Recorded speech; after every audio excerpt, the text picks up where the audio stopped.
For 8 years, I slept beside a ghost. My wife, Rebecca, had been in a coma since a boating accident, and I had become a widower without a funeral. Trapped in a marriage to silence, my name is Marcus Chun. I'm 35, a software consultant who works mostly from home, living life in careful routines and quiet compromises. Rebecca is 33, is my wife, a former venture capitalist whose energy once filled every room she entered. Now she lies in the bedroom we converted into a full-time care space, surrounded by monitors, soft lighting, and the sterile hum of machines that measure a life she cannot live, or so I believed. Over the past 4 months, something began to feel wrong. Not dramatically, not enough to alarm anyone else, but enough to gnaw at me. I dressed Rebecca in a blue nightgown before leaving for work, and come home to find her in green. The sheets would be freshly changed, though no nurse had logged a visit. Her jasmine perfume, one she hadn't worn since before the accident, lingered faintly in the air. Sometimes her body was positioned slightly differently. Her head turned, her hands folded in a way I hadn't left them at first. I questioned my memory. Grief plays tricks. Exhaustion rewrites reality. But the changes kept happening, small and precise, like someone moving pieces on a board I didn't know existed. Eventually, doubt curdled into suspicion. I told the nursing staff I'd be visiting my brother in Seattle for a few days. I packed a suitcase where they could see it, called a rideshare, made a performance of goodbye. Then I circled back, parked 3 blocks away, and waited. Midnight came and went. At 1 a.m., I stepped out of the car and walked home, my chest tight, my breath shallow, every footstep sounding too loud in the sleeping neighborhood. I crept around the side of the house and peered to the bedroom window, and that's when my world split open. A man stood beside Rebecca's bed, tall, mid-40s, wearing medical scrubs. He leaned close, speaking softly, his voice too low to hear through the glass. My pulse thundered in my ears as I watched his hand hover near her face, familiar, practiced, intimate. Then Rebecca's lips moved, not reflex, not random muscle twitching to response. The man shifted, and the porch light caught his profile. I recognized him instantly. Dr. Nathan Pierce, Rebecca's original rehabilitation specialist, the man who had overseen her recovery at the hospital years. AGO. MY's stomach dropped. This wasn't relief. It wasn't hope. It was something colder, heavier. Why was he here in secret? Why hadn't anyone told me she was responsive? Why did it feel like I was the only one being kept in the dark? I stumbled away from the window, barely making it to my car before nausea hit. I drove aimlessly until I found an all-night diner and sat there until dawn, untouched coffee growing cold in my hands as my mind replayed the scene again and again. When I finally returned home, I acted like I'd just come back from the airport. Nathan was gone. Rebecca's nightgown had been changed. Her lavender lotion sat open on the nightstand. The heart monitor displayed unusual activity spikes from overnight. That was the moment I stopped being a grieving husband and started becoming something else, methodical, quiet. Watching that, I ordered hidden cameras online, 2 days shipping. Told the staff I was upgrading the smart home system. Installed audio-enabled cameras at 3 angles in the bedroom. Set up cloud recording linked directly to my phone. Then I waited, dread tightening in my chest, counting hours until Nathan returned. He came 3 nights later at 11:47 p.m. He had his own key. The footage captured everything. His footsteps, his voice. He's traveling again, just a few more weeks. They still believe you're unreachable. I know this is hard, but we're almost ready. Nathan brushed Rebecca's hair back gently, adjusted her pillows with an intimacy that made my skin crawl. And then I saw it, her face shifting just slightly. Micro expressions, tiny movements most people would miss. But I didn't. Still unreachable? Still believe? The words looped in my mind like a nightmare. Rebecca wasn't unconscious. She was performing.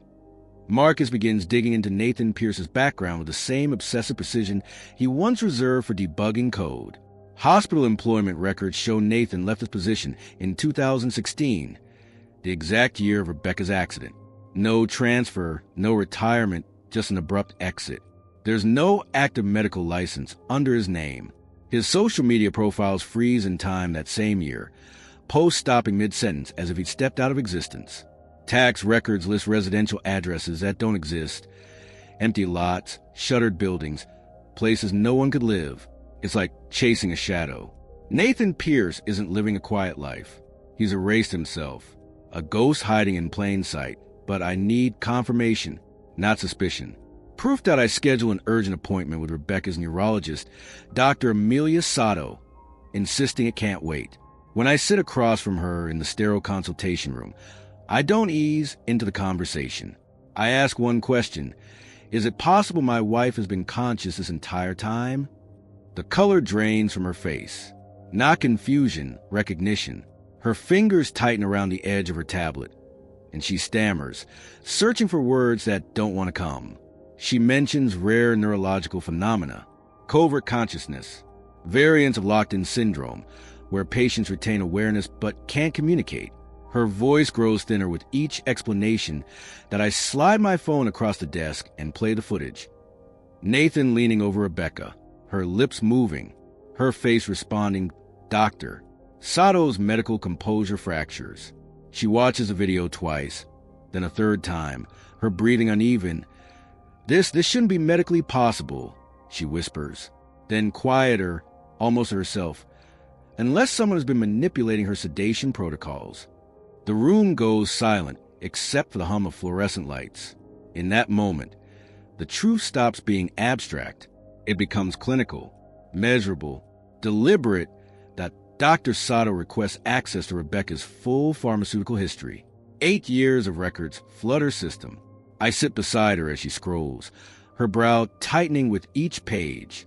Slowly, a pattern emerges, one that will be invisible to anyone not looking for it.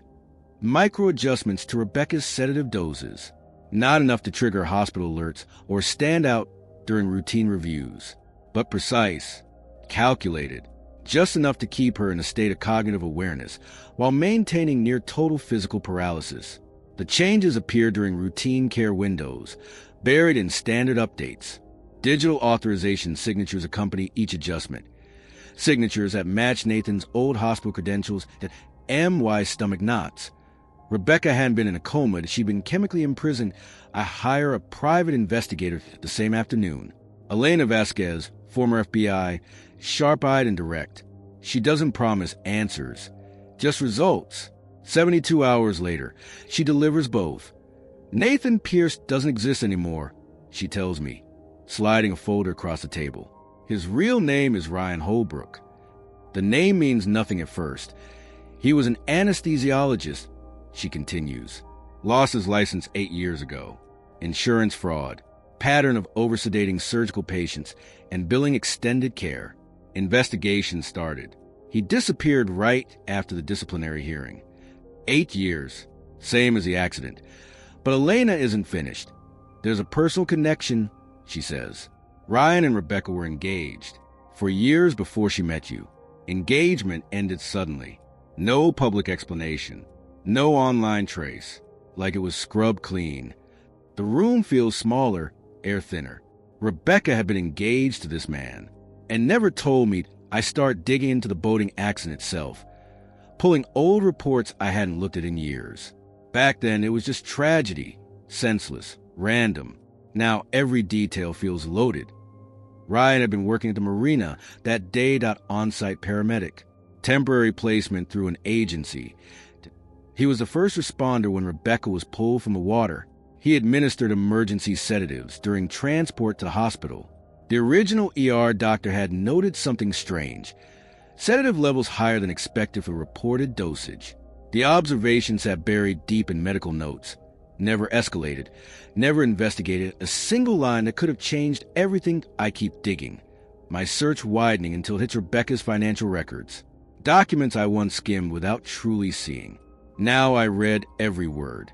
Before our marriage, Rebecca owned 38% of Chun Hartley Biotech, her late mother's pharmaceutical company, controlling shares, worth $840 million. After the accident, her holdings were placed under medical conservatorship. Standard procedure, the lawyers had said, necessary. The appointed conservator wasn't a person. IT was a legal entity, Holbrook Medical Trust. Ryan had been voting her shares for 8 years, collecting dividends, blocking mergers that threatened his control, quietly siphoning her fortune while the world believed she lay unconscious. Well, I believe I see MY hands shake as I flip through the trust documents again, seeing them clearly for the first time. Legal language, signatures, dates. And then I noticed that Rebecca's signature on the original conservatorship agreement. Dated 2 weeks before the accident, I stared at the ink, at the familiar curve of her handwriting, my pulse roaring in my ears. She hadn't signed under duress. It was clean, intentional. She'd given him power willingly, which meant she'd known Ryan was in her life again. And she'd never told me that I sit beside Rebecca in the dark, the machines dimmed, the world reduced to the slow rhythm of her breathing. 8 years of watching, waiting, hoping. It all presses down on me at once. I lean closer, voice barely above a whisper. If you can hear me, if you're in there, I'm ending this. Whatever you've done, whatever you've hidden, I'm getting you out. For a long moment, nothing happens. Then, from the corner of her closed eye, a single tear slips down her temple. My chest tightens. She heard me. She's always heard me be why mourning. I'm moving with surgical precision. I contact Tricia Lim, a white-collar crimes attorney known for dismantling financial empires. Within hours, she files emergency motions under seal. Conservatorship fraud, identity fraud, medical malpractice, financial exploitation. I give her everything. The video footage, the medication records, Elena's report. The evidence stacks like bricks. The court grants an emergency hearing within 48 hours. I arrange private security for the house, not trusting locks or silence anymore. This isn't just exposure. It's a strike. That night, Ryan arrives at his usual time, but I'm already in the bedroom. Standing in the shadows, he steps inside, calm, practiced, moving toward Rebecca with the same quiet ownership I've seen on the recordings. As he leans over her, I step into the light. Hello, Ryan. His face drains instantly. For a second, he looks like a cornered animal. His hand moves toward his medical bag. Reflex, maybe desperation, but I've already triggered the panic button on my phone. Within seconds, the security team rushes in, boots pounding, voices sharp. Ryan bolts to the hallway, but he doesn't make it past the staircase before they pin him down. They start dragging him out, his composure gone, breath ragged. Wait, I say. They pause as I step closer, meeting his eyes. Did she ever stop loving you? Ryan's expression cracks. Not anger, not fear. Something like grief? No, he says quietly. Not before the accident. Not during. Not ever. The words land like a blade. The emergency hearing is swift and merciless. The judge reviews the footage in silence, face hardening with each frame. Medical experts testify about the manipulated sedation protocols. Financial forensic analysts trace millions diverted through the Holbrook Medical Trust. Ryan's attorney, pale and tight-lipped, negotiates a plea before the day ends. The conservatorship is dissolved. Criminal charges are filed. Fraud, false imprisonment, medical assault. Rebecca's assets return to her legal control, but she remains motionless in her hospital bed, eyes closed, body still trapped between worlds. That evening, I sit beside her again, holding her hand. You don't have to hide anymore, I tell her softly. I know everything, and I'm not leaving. For a moment, there's only the hum of machines. Then her fingers twitch, that MY breath catches. Her eyelids flutter, struggling, and her lips part. A fragile whisper escapes, barely sound. I was afraid you'd leave me too. Everything inside me breaks. 8 years of grief, rage, confusion. All of it spills out as I press my forehead against her hand. Tears blurring the world. She swallows, gathers what little strength she has left. Ryan wasn't alone, she murmurs. My father knew. The words hollow me out. Thomas Hartley, CEO of Chin Hartley Biotech, had orchestrated everything. He'd blocked Rebecca's attempt to take independent control of her shares, arranged Ryan's position as conservator, protected the scheme to maintain board dominance. He hadn't just betrayed her. He'd sacrificed his daughter for corporate power. I confront Thomas in his office days later. Recorder hidden in my pocket. He doesn't deny it. Doesn't even flinch. She was vulnerable, he says coldly. You were nobody. I did what the company required. The recording goes straight to federal prosecutors and the media. Within days, Thomas is arrested. The empire he protected fractures overnight. Rebecca begins physical rehabilitation soon after. Slow, painful, but real. Muscles relearn movement. Her voice grows stronger. The trauma lingers, but the cage is gone. Months later, we leave the city behind.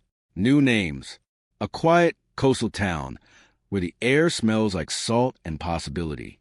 Rebecca paints watercolors by the window, her hand still unsteady but determined.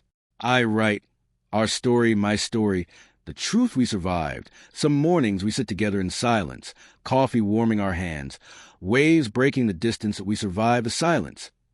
Now we're learning to live in the sound.